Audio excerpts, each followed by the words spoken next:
On en vient à un vœu concernant la caisse des écoles. La parole est à Douchka. Merci, Monsieur le maire. Donc, le secteur agricole, le plus destructeur est sans contestation l'élevage et la production animale sous toutes ses formes. Il utilise 70% des terres agricoles, 26% de la surface du sol de la planète, notamment avec la production de soja et de maïs destinés aux animaux. Si nous ne changeons pas nos modes de consommation et de production, il faudra doubler les surfaces cultivées et donc accroître massivement la déforestation, un des facteurs majeurs du changement climatique, avec comme autre conséquence l'accélération de la destruction des écosystèmes et de la biodiversité. Les milliers de tonnes de déchets produits par l'industrie de la viande ne sont plus absorbables par les terres agricoles. L'élevage y contribue de façon directe par les rejets de lisier et indirecte par l'excès d'engrais apportés aux cultures de céréales destinées à nourrir le bétail. L'élevage industriel produit et rejette également des antibiotiques, des hormones, des produits chimiques, des engrais et des pesticides qui polluent nos ressources d'eau et nos sols. 80% des rejets d'ammoniac sont attribuables à l'élevage. En 60 ans, 70% du stock d'animaux marins ont été consommés, avec notamment des grands poissons tels que le thon, l'espadon, la raie, qui sont en voie de disparition en raison de la surpêche, qui rejette aussi les cadavres d'espèces non désirées en mer. Les longs filets ratissent le fond des océans, détruisant ainsi les coraux et la flore marine. Il est temps de prendre conscience que les modes de consommation et production alimentaire actuels ne sont pas durables. Nous devons donc nous orienter vers des modèles moins énergivores, moins consommateurs de terre et d'eau, moins producteurs de gaz à effet de serre. Ils passeront par une réduction de la consommation des protéines animales au profit des protéines végétales. Cette alternative est possible et compatible avec notre santé. Il est du devoir des municipalités autant que de l'État d'impulser les changements. C'est pour toutes ces raisons que je vous invite à voter pour ce vœu. Merci.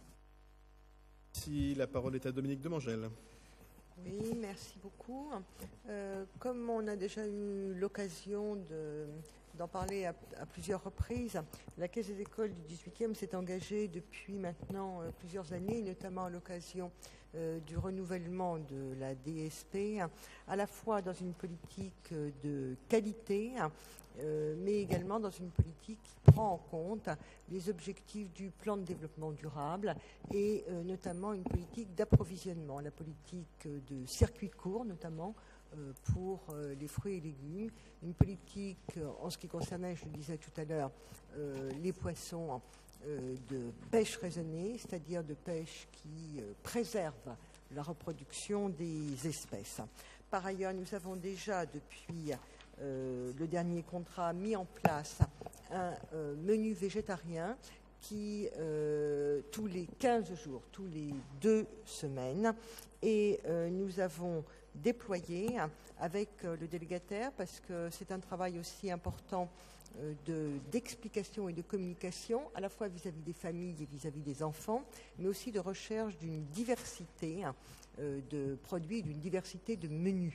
Car en la matière, l'innovation doit se développer de manière importante et nous avions constaté que sur des périodes assez courtes, il y avait une reproduction assez rapide du même type de menu. Donc nous avons engagé une négociation avec le délégataire pour avoir une diversification de la qualité des menus végétariens et je pense que nous serons en mesure de pouvoir engager un dialogue avec le comité de gestion pour la mise en place d'un repas végétarien toutes les semaines, comme le projet en a été voté par le Conseil de Paris en début juillet.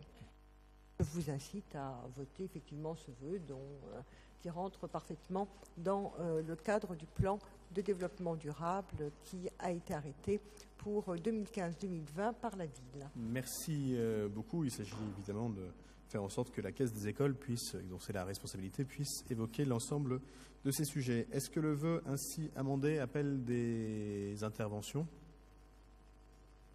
Non. Donc je vous propose que nous mettions en vœu le vœu ainsi amendé, qui est pour unanimité. Je vous en remercie.